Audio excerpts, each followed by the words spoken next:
안녕하세요. 저는 30대 중반의 주부입니다.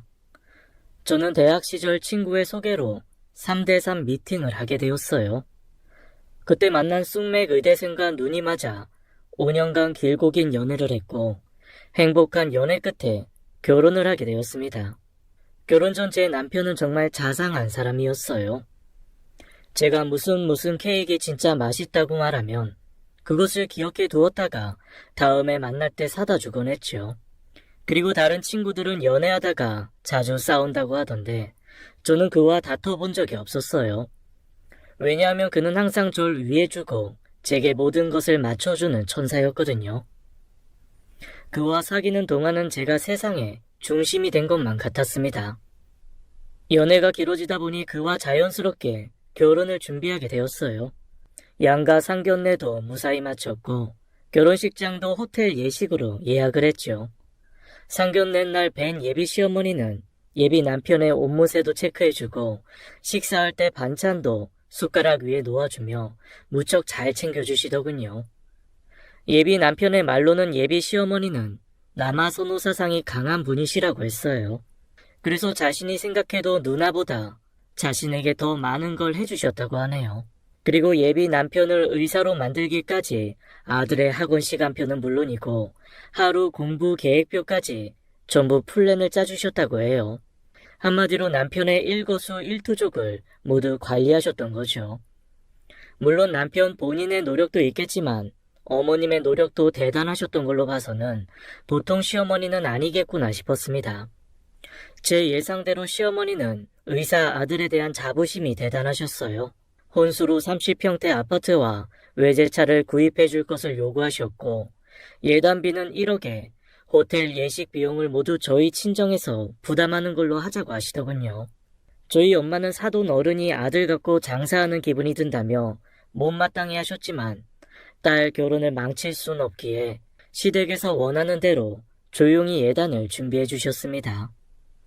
마침내 결혼식 날이 되었고 저는 예쁜 드레스를 입고 그와 결혼을 하게 되었어요. 그런데 어쩐지 그는 가장 행복해야 할 날인데 표정이 썩 좋지 않더라고요. 웃지도 않고 무표정한 얼굴로 결혼식을 진행하길래 저는 그가 긴장돼서 그런가 보다 생각했습니다. 다행히 신혼여행에서는 얼굴도 편안해 보이고 즐겁고 신나하더라고요. 신혼여행이 끝나고 나자 우리는 각자의 일상으로 돌아왔습니다. 저는 학교 교사여서 학교로 출근을 했고 남편은 대학 병원으로 출근을 했어요. 가끔 시어머니께 전화가 와서 전화통화를 하면 뜬금없이 저더러 절대로 일을 그만두지 말라고 얘기하시고는 끊곤 하시더라고요. 원래부터도 계속 일할 생각이었지만 시어머니가 전화까지 해서 저렇게 얘기하시는 게 정말 불쾌했습니다. 제가 느끼기에는 마치 자기 아들이 일해서 번 돈으로 편하게 집에서 쉬면서 놀고 먹지 말라는 의미로 들렸거든요. 그렇게 신혼생활 6개월쯤이 흘렀을까요? 결혼 후 그가 저를 대하는 태도가 좀 달라졌다는 걸 느꼈어요. 저에게 시큰둥하고 자상하지도 않았습니다. 결혼 전에 그 남자가 맞나 싶을 정도로 저에게 차갑게 대했어요. 여느 레지던트들처럼 제 남편도 하루하루를 무척 바쁘게 지냈습니다. 그래서 신혼집이 대학 병원에서 멀지 않은 곳에 위치해 있었음에도 불구하고 그는 병원에서 잔다며 집에 들어오지 않는 날들이 잦아지곤 했죠. 어느 날은 며칠을 안 들어오길래 제가 그의 속옷과 옷가지들을 챙겨서 그가 일하는 병원으로 찾아갔습니다. 그리고서는 병원 1층 로비에 와 있으니 혹시 지금 내려올 수 있냐고 전화를 했죠. 그리고 잠시 후 나타난 남편은 누가 저를 보기라도 할까봐 불안해하는 모습으로 옷이 담긴 쇼핑백만 낚아챈 후 고맙다는 말 한마디 없이 빨리 가 라고만 하고 휙 가버리더라고요. 그때부터 전 뭔지 모를 불안감이 들었어요. 뭔가 이상하다는 생각이 머릿속에 계속 맴돌았습니다. 그래도 애써 내 착각일 거라는 생각만 하려고 했어요. 다른 교수님들 계시니까 눈치 보느라 그런 건가? 라고 생각하기도 했고요. 그렇게 내가 남편에게 뒷전이다 싶은 나날이 계속되던 어느 주말 오후였어요. 저는 주말에는 일을 쉬기 때문에 집에서 밀린 집안일을 끝내놓고 쉬고 있었습니다. 그런데 갑자기 집 현관 비밀번호를 누르는 소리가 들리더니 그가 집에 들어오더라고요. 제가 깜짝 놀라 이 시간에 웬일이야 하고 말을 거는데 그는 말없이 자신의 서재방으로 들어가 문을 잠가 버리더군요. 갑작스러운 귀가에 들어오자마자 자기 방으로 들어가 문을 잠그니 무슨 일이 있는 건 아닌지 걱정이 되더라고요. 그의 방 앞에서 노크를 하며 무슨 일이냐며 문 좀 열어보라고 했고 남편은 지금 혼자 있고 싶으니 자기를 내버려 두라고 했습니다. 전 남편의 말에 더 이상 아무 말도 할 수 없었어요. 그저 시간이 좀 필요한가 보다 생각하며 무슨 일이 있는 건 아닌지 걱정스러워했죠. 나중에 병원에서 저에게로 연락이 왔고 알고 보니 그가 병원 생활에 지쳐서 병원을 뛰쳐나온 거였더라고요. 얼마나 힘들었으면 그랬을까. 남편이 정말 안쓰러웠습니다. 그에게도 쉴 시간이 필요했던 거였죠. 저는 그가 방에서 나올 때까지 말없이 기다려주었고 그를 잘 다독여 주었어요. 다음날 그는 다시 출근을 했습니다. 그렇게 해프닝이 끝난 줄 알았어요. 그리고 한 달 후쯤 또 그가 병원을 탈출했고 점점 탈출하는 빈도수가 많아지기 시작했어요. 하도 자주 병원을 뛰쳐나오니 이런 생각도 들더군요. 저희 친정에서 그에게 병원을 차려주길 바래서 저러는 건가 싶었습니다. 사실 저희 친정이 부유한 편이었거든요. 신랑에게 저희 집 재산에 대해 일일이 말한 적은 없지만 혹시나 하는 마음에 그런 생각이 들었습니다. 그러던 어느 날 그가 저에게 잠깐 자신에게 혼자 있을 시간이 필요하다며 당분간 떨어져 지내자고 하더군요. 저는 날벼락 맞듯이 남편에게 별거 통보를 받았네요. 그래, 많이 힘들어서 그렇겠지. 그를 이해해주자. 그의 이상 행동들을 참 많이도 참아주었습니다. 저는 친정에 가서 며칠을 부모님과 함께 지내게 되었어요. 결혼한 딸이 친정집에 머무르니 부모님 뵐 면목이 없더라고요. 그래도 저희 엄마는 제가 마음 상하지 않게 하시려고 잘 보듬어 주셨습니다. 하루는 엄마가 저에게 남편에게 연락을 해보라고 해서 연락을 해봤더니 답이 없더군요. 그렇게 친정집에서 며칠을 지내다가 남편이 연락도 잘 되지 않자 걱정되는 마음도 있고 출근을 위해 옷가지들도 더 챙겨올 겸 신혼집에 들리게 되었습니다. 남편은 병원에서 일하는 중인지 집에 없더군요. 서재방에 놓여있는 컴퓨터를 바라보다 아무 생각 없이 컴퓨터를 켜게 되었습니다. 평소에 컴퓨터를 잘 하지 않는데 그날 왠지 저도 모르게 컴퓨터에 눈이 가더라고요. 저는 컴퓨터를 이곳저곳 클릭하다가 못 보던 폴더가 보이길래 열어보게 되었어요. 그런데 그곳엔 너무나 충격적인 것들이 있었습니다. 폴더에 저장되어 있는 사진들 속에는 누드 차림의 여자와 남편이 호텔에서 함께 찍은 사진들이 잔뜩 있었어요. 더 충격적인 건 한 여자가 아니라 여러 명의 여자 사진들이었습니다. 사진에 있는 여자들과 있던 장소가 하나같이 다 다른 걸로 보아서는 남편은 제가 없는 동안 원나잇을 하고 다녔던 것 같더라고요. 그 사진들을 보는데 심장이 쿵쾅거리고 온몸이 떨려 정신을 못 차릴 것 같았어요. 이 사람이 이러려고 내게 별거를 하자고 했던 거란 생각이 들자 배신감에 눈물도 나고 화도 났습니다. 나중을 위해서 증거를 수집할 목적으로 떨리는 손으로 재빨리 그 사진들을 제 메일로 전송시켰어요. 그리고 곧이어 현관문 비밀번호 누르는 소리에 너무 놀라 저도 모르게 후다닥 컴퓨터를 껐습니다. 남편이 들어오더니 네가 왜 여기 있냐며 차갑게 물었고 저는 쌀쌀 맞은 남편의 말투에 눌려왔던 감정들이 터져나왔어요. 저는 최대한 차분하게 말하고 싶었지만 떨리는 목소리로 남편에게 가까스로 말했습니다. 내가 여기 있으면 안 될 이유라도 있어? 내가 왜 내 집에도 못 들어와야 되는데 내가 있으면 딴 여자들이랑 바람 피우는데 방해라도 되나 보지? 컴퓨터에 증거를 아주 고스란히 올려놨더라. 덕분에 이혼 진행은 쉬워지겠어. 조만간 이혼서를 보낼 테니까 도장이나 준비해놔. 너 설마 내 컴퓨터 뒤졌냐? 왜 남의 물건에 함부로 손을 대? 뭐? 남의 물건? 그래, 이 컴퓨터는 오빠가 사온 거니까 이제 남의 물건 맞네. 근데 여기 우리 아빠가 사준 내 집이야. 오빠나 남의 집에 있지 말고 당장 나가지 그래? 그리고 내가 싫어져서 이혼하고 싶은 거면 진작 말을 하지 그랬냐? 나 속이고 뒤에 몰래 창녀 같은 애들 만나고 다니면서 멀쩡한 사람 바보 만들지 말고 당신 같은 사람 때문에 멀쩡한 의사들이 욕먹는 거야.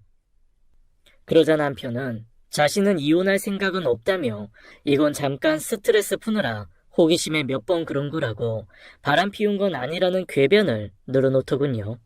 한마디 미안하다는 말 없이 변명만 하는 뻔뻔한 모습에 치가 떨렸습니다.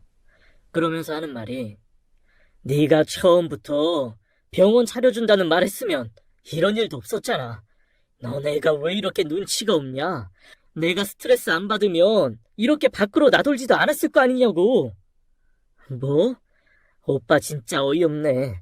바람핀 것도 모자라서 오빠가 저질스럽게 몸 굴리고 다닌 주제에 병원을 차려달라고? 오빠 이 정도밖에 안 되는 사람인 줄 알았으면 애초에 만나지도 않았어. 저는 친정으로 돌아가 이 사실을 알렸어요. 부모님들도 남편에게 큰 배신감을 느끼시고 분노하셨습니다. 저도 이날 참 많이 울었네요. 내가 어쩌다가 이런 남자랑 결혼을 했을까?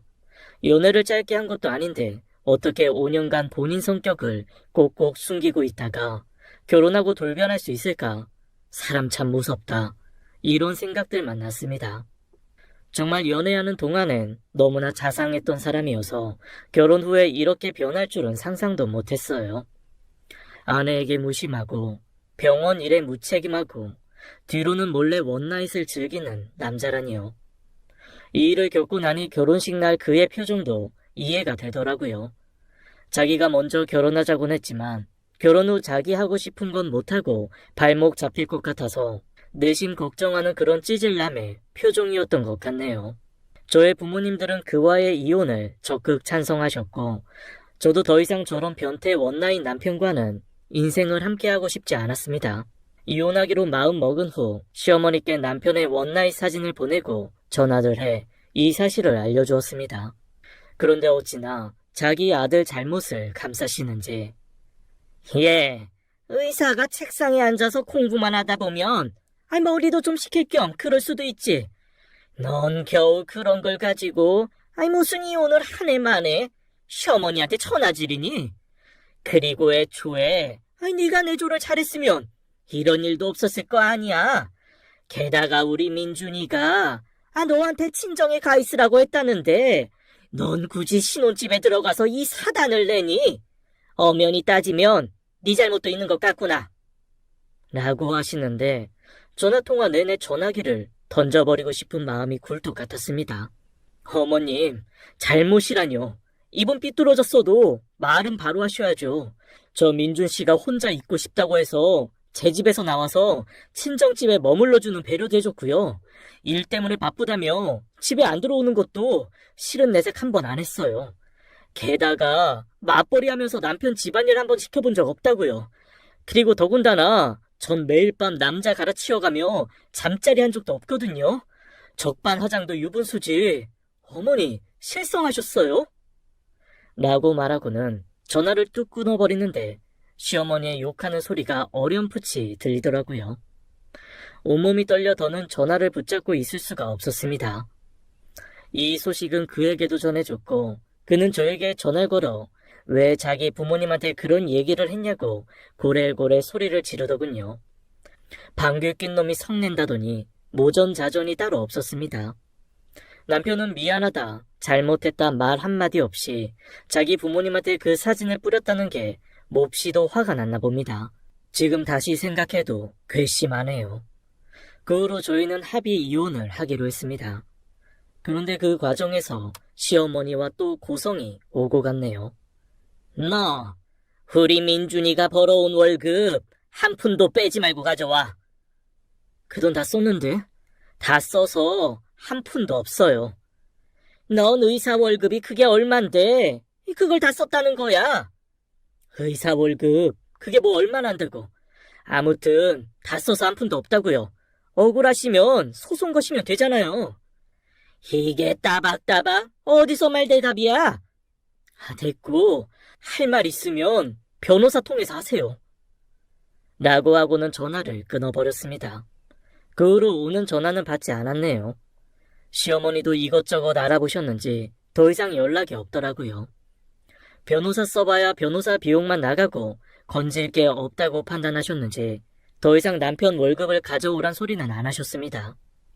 마지막으로 신혼집에 있던 물건들을 정리하러 간 날, 시어머니가 딱 버티고 소파에 앉아있더군요. 시어머니가 무슨 일로 여기 오셨나 했더니 저에게 여기 있는 물건 하나도 못 가져가니까 손끝 하나 건들지 말고 나가라!